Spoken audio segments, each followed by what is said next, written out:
Hello guys, welcome back to another video. तो guys, MapmyIndia की financial year 2023 की second quarter की result out हो चुकी है।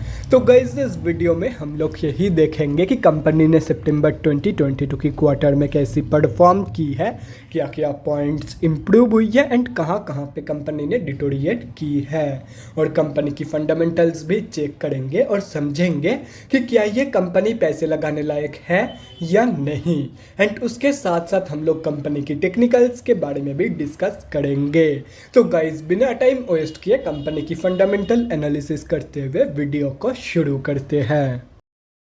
तो गाइस, अगर इस कंपनी की बिजनेस के बारे में डिस्कस करें तो this company is a data and technology products and platforms company offering proprietary digital maps as a service, software as a service and a platform as a service. They are the India's leading provider of advance digital maps, geospatial software and location based IoT technologies.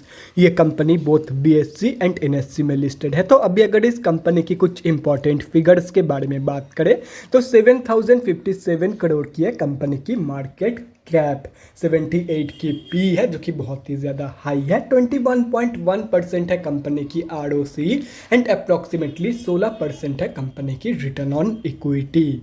Last 6 months की return negative में जा चुकी है, negative by 11.3%। And last 3 साल की sales growth approximately 14% के आसपास निकल के आ रही है, जो कि 3 साल की कंपेरिजन में बहुत ही बढ़िया है।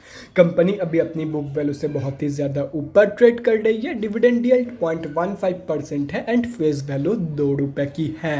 तो अभी अगर इस कंपनी की सितंबर क्वार्टरली की रिजल्ट के बारे में डिस्कस करें तो सितंबर 2022 की क्वार्टर की अनऑडिटेड स्टैंडअलोन फाइनेंशियल रिजल्ट आप लोगों के सामने है। एंड यहाँ पे जितने भी सारे फिगर्स दिया हुआ है वो सब लैक्स में हैं। तो गाइज, सबसे पहले हम लोग कंपनी की इनकम चेक करते हैं। तो सितंबर 2022 की क्वार्टर में कंपनी ने अप्रॉक्सीमेटली 74 करोड़ की इनकम जनरेट किया है। और अगर ये जून 2022 की क्वार्टर एंड सितंबर 2021 की क्वार्टर से कंपेयर किया जाए तो जून 2022 की क्वार्टर में कंपनी ने अप्रॉक्सीमेटली 68 करोड़ की इनकम जनरेट किया था एंड सितंबर 2021 की क्वार्टर में अप्रॉक्सीमेटली 70 करोड़ की इनकम। तो ईयर ऑन ईयर बेसिस पे and quarter on quarter basis पे दोनों में ही कंपनी ने एक हेल्दी पॉजिटिव इनकम ग्रोथ दिखाई है इन सितंबर 2022 की क्वार्टर। तो अभी अगर इस कंपनी की नेट प्रॉफिट मतलब प्रॉफिट आफ्टर टैक्स के बारे में बात करें तो सितंबर 2022 की क्वार्टर में कंपनी ने अप्रॉक्सीमेटली 26 करोड़ की प्रॉफिट पोस्ट किया है जून 2022 की क्वार्टर में एंड सितंबर 2021 की क्वार्टर में दोनों में ही कंपनी ने अप्रॉक्सीमेटली 25 करोड़ की प्रॉफिट पोस्ट किया था।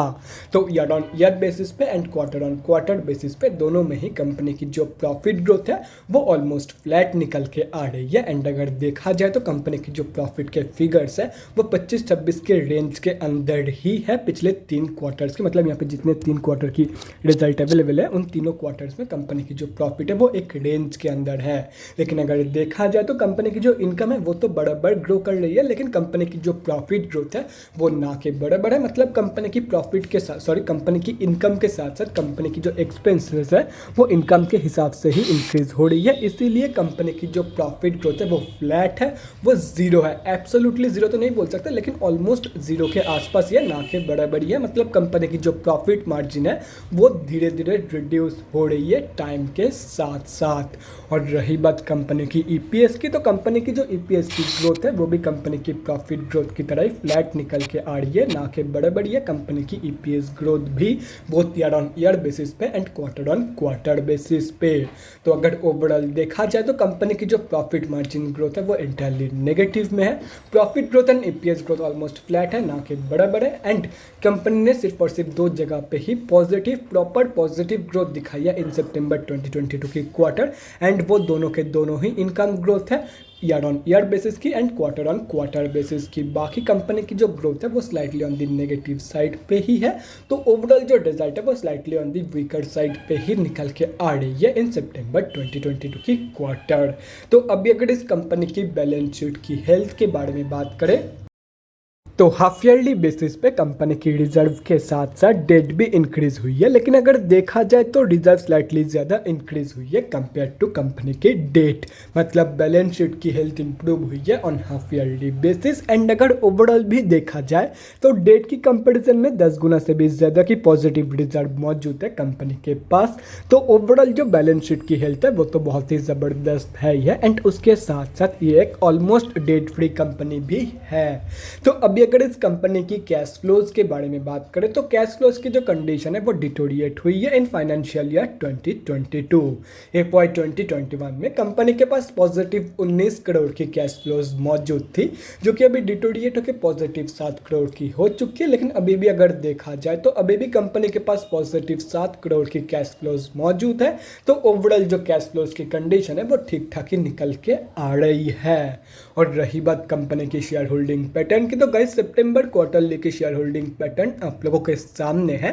तो सितंबर के क्वार्टर में प्रमोटर्स, FIIs एंड DIs तीनों ने सेलिंग तो की है। एंड उसके साथ साथ बड़े रिटेलर्स ने भी सेलिंग करी है, जैसे कि यहाँ पे आप लोग देख सकते हो। मतलब धीरे धीरे बड़े प्लेयर्स जो है वो इस कंपनी से क्विट कर रहे हैं। एंड अगर ये सब कुछ कैलकुलेट करते हो तो इस कंपनी में हम अब जैसे छोटे मोटे रिटेलर्स की जो होल्डिंग है वो 10.88% के आसपास निकल के आ रही है। तो गाइस अभी कंक्लूजन पे आते हैं कि क्या आप लोगों को इस कंपनी में पैसा लगाना चाहिए या नहीं। तो देखो गाइस बात सिंपल है, कंपनी फंडामेंटली स्टेबल तो है, लेकिन बड़े प्लेयर्स धीरे धीरे एग्जिट कर रहे हैं इस कंपनी से। जिन लोगों ने इस कंपनी को बनाया था वो लोग ही इस कंपनी से एग्जिट कर रहे हैं। एंड कंपनी की जो इनकम है वो तो बराबर ग्रो कर रही है, लेकिन इनकम के साथ साथ कंपनी की एक्सपेंसेस भी उसी हिसाब से ग्रो कर रही है। मतलब एंड ऑफ द क्वार्टर या तो फिर end of the financial year company की जो प्रॉफिट मार्जिन है वो धीरे धीरे रिड्यूस हो रही है। एंड कंपनी की जो प्रॉफिट ग्रोथ है वो ना के बराबर है। तो ऐसे में मैं आप लोगों को यही सजेस्ट करूंगा कि सिंपली अगर कंपनी के ऊपर भरोसा है तो ही इस कंपनी में पैसा लगाना, अदरवाइज सिंपली अवॉइड इट। तो गाइस अभी अगर इस कंपनी की टेक्निकल्स के बारे में बात करें तो यहाँ पे हम लोग आ चुके हैं NSE के डेली चार्ट पे। तो गाइस सबसे पहले हम लोग ये समझते हैं कि कंपनी में अभी चल क्या रहा है। तो गाइज कंपनी अभी अपनी 200 की मूविंग एवरेज से नीचे ट्रेड कर रही है। मतलब कंपनी अभी ऑफिशियली डाउन ट्रेंड में है। And due to weak result of सितंबर 2022 की क्वार्टर, कल के दिन इस कंपनी में बहुत ही ज़बरदस्त सेलिंग हुई थी। एंड इसी सेलिंग के चलते कल ये कंपनी अप्रॉक्सीमेटली 3% डाउन भी थी। एंड अगर देखा जाए तो ऑलमोस्ट 1 साल भी नहीं हुआ है इस कंपनी को लिस्टेड हुए, लेकिन जब से ये कंपनी लिस्टेड हुआ है तब से ये कंपनी एक ही रेंज के अंदर ट्रेड कर रही है, जैसा कि यहाँ पे आप लोग देख सकते हो।